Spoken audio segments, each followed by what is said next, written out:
Hey everyone, Susan Black here. And Pete Black. And we're out on our porch relaxing. We had a really busy weekend. It was fun though. Collecting a lot of apples. Yes, we went apple picking on Friday. Thursday we ran errands, stuff I wanted to do. We went to TJ Maxx and a few other stores. We went out for dinner. And then Friday we went apple picking. Late Saturday evening, Christine and Stephen and Miss Ellie came to visit, and then Sunday was a big day. Our sweet Tiffany from across the street got married yesterday, so we were blessed to be a part of her wedding, and that was really special. So we were really busy. We were tired today. I think... Yeah, I still am tired. And Pete said to me, he said, could we have a week off now, please? I said, yes, the only thing we have this week is we have a dental appointment, but we will just hang out. Plus, it is so nice outside. So, of course, I snuck a nap in on the porch. Actually, you can see the quilt still in a mess over there. I took a nap, so that was nice. But today we're going to talk to you something a little more serious. And today, it seems like there's a day for everything. There's a National Chocolate Chip Cookie Day. There's a National Vanilla Ice Cream Day. But today is National Alzheimer's Day. And it's a day to bring awareness to people worldwide about the disease, because you may not realize it, but 44 million people are affected by Alzheimer's. That's how many people are diagnosed with it in the world. Another statistic is that 1 in 10 people will be diagnosed with Alzheimer's. The type of diagnosis that Pete has is in a rare category. It's called early young onset Alzheimer's disease, and that's for anybody in the 41 to 60-year-old range. So just to kind of give you a little backstory, the very first signs that I noticed with Pete that things were changing for him is he had just turned 50. And I mean, you have to really think about it, because we all have issues with our memory, where people are always misplacing things, can't remember their passwords or whatever. But with Alzheimer's, it's a little bit different. Actually, it's a lot different, isn't it? And so anyhow, we started Pete was probably about 54 when we started digging a little deeper, trying to get a diagnosis. We went right away when he was 50, but it was one of those, well, we're not sure yet, wait, come back. Pete didn't like the testing that's involved with getting diagnosis of Alzheimer's. Don't like to get poked. Blood drawn, those types of things, MRIs. So we first started looking for a diagnosis at age 50, then by about 54, I knew something was a little more serious. We started to pursue it a little bit more. Weren't getting the answers we wanted. So about age 55, we went back to UAB, which is University of Alabama Birmingham, to their Alzheimer's Center, and got involved with the clinical trial. And then being part of the clinical trial, we got a definite diagnosis. Pete did participate in a clinical trial for about 2 years.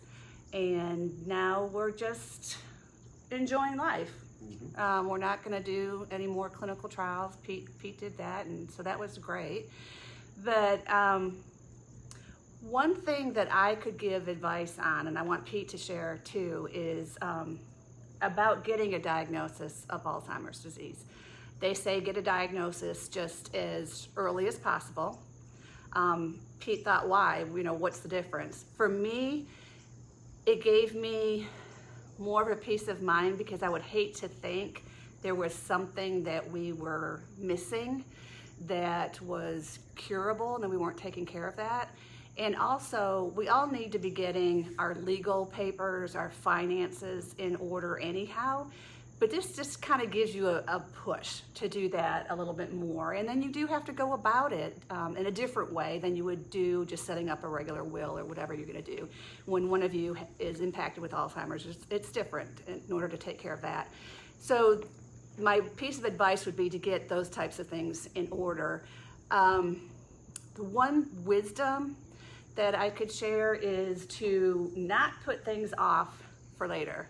Because most people think, okay, I'm going to save all my money, I'm going to do all this, and then when I retire, then we're going to be taking all these trips, then we're going to be doing all these things. You don't know what tomorrow is going to bring for anybody. I mean, you could be hit by a car, you could be in an accident. You just don't know what tomorrow is going to bring. But that would be one of the most important things, because I wish now with COVID, it's kind of put a damper on travel things anyhow, because we were supposed to take a big trip to Alaska this summer. So we were doing a lot more small side trips, day trips, which I really enjoyed. And COVID kind of put a kibosh on that too. We're starting up slowly to do a few things on our own, like we went apple picking, so that was fun. But if you could give somebody a word of wisdom or a piece of advice, what would you say? Or share what it's been like for you. Well,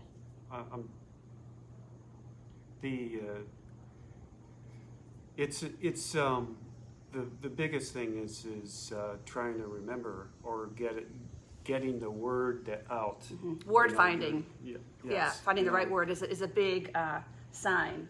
Yep. And we all struggle with that, but this is a little bit No, different. we don't all struggle. This is different. We all, the word is on the tip of my tongue. That it's different. Yes, Susan will ask something, and then it'll take me a couple of minutes to figure out what I need to say. And sometimes he'll speak right, and sometimes he'll leave the room to kind of just clear the perspective and come back, and then he's able to tell me what he needs to tell me. So the word finding is an issue. Anything else you wanted to share? A piece of wisdom or advice for people? Well, you got to keep living. I mean, and the other thing is you got to be as healthy as you can. Because if you don't, if you're going down the hole, then you might as well just stay there, because you've got to live. Right. You got to live. It doesn't matter if you're in a wheelchair or if you're anything else, or stay active. Things that are for people that have disabilities, whether their legs are gone or whatever, but you still you might not have all your faculties and all your other things. Then you still just have to go through it. You just have to do it. You're not going to just die, right? Right. So don't curl up in a ball. Just do what you can. This is a wonderful earth, and all of us should be wanting to be on this earth as long as possible. And we've learned there's things that are easier to do. Sometimes large groups can be sometimes overwhelming, or lots of noise where there's lots of stuff coming on. And part of that problem is because my hearing is not very good. Right. But then also it is a processing issue too with Alzheimer's. It's getting the words in, then processing what they are, and if things are moving really fast or there's a lot going on, that can be more difficult. And then we've also learned when I first retired and Pete was already retired, we kept a pretty busy schedule. We were doing lots of day trips. We were involved in different activities at church, and we were also involved in the adult education program out at UAH. So pretty much every day we were going. But it gets to be a little overwhelming, and it was too much. And so we kind of had to put a little bit of a stop to that too, because everybody needs downtime. Parse it out. Right, everybody needs downtime, but sometimes with a diagnosis of Alzheimer's, because you are having these processing issues, you need to just have some calm too, and not just be overstimulated all the time. Can you say that there's anything that, is there anything still on your bucket list, or something that you really want to do within the next year or two? Possibly going back to Michigan. Go back to Michigan, Possibly, yeah. see your family?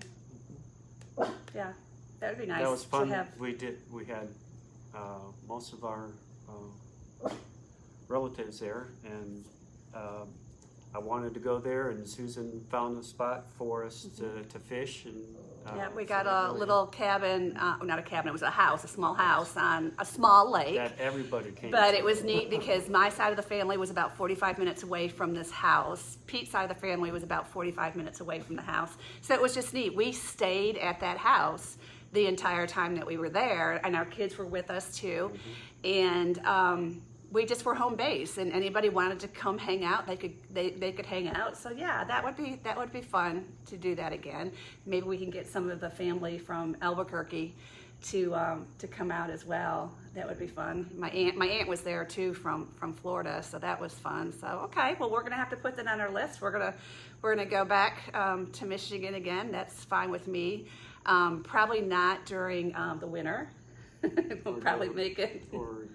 I love the fall in Michigan, but anyhow, we'll have to pick a time to do that. So I feel it's very important that people are educated about Alzheimer's. I think sometimes you have these ideas or these stigmas that people are sitting in a corner babbling and or non-coherent or whatever like that. That's not what it is. This is early onset, younger onset Alzheimer's disease. So today is National Alzheimer's Awareness Day. But also, I just feel as though one of the things that I really want to get out to people is just education about early onset, specifically Alzheimer's disease. So if any of you are affected in any way, either you personally, a spouse, a sibling, a parent, whatever, and you'd like just to connect, send me a message. Let me know, because I really feel as though this is a mission and a goal for me. So I'd love to help you and reach out. So anything else you want to share? It looks like half my head's off. There's something across the screen, so I'm just noticing that. So anyhow, until we meet again, remember to enjoy your journey.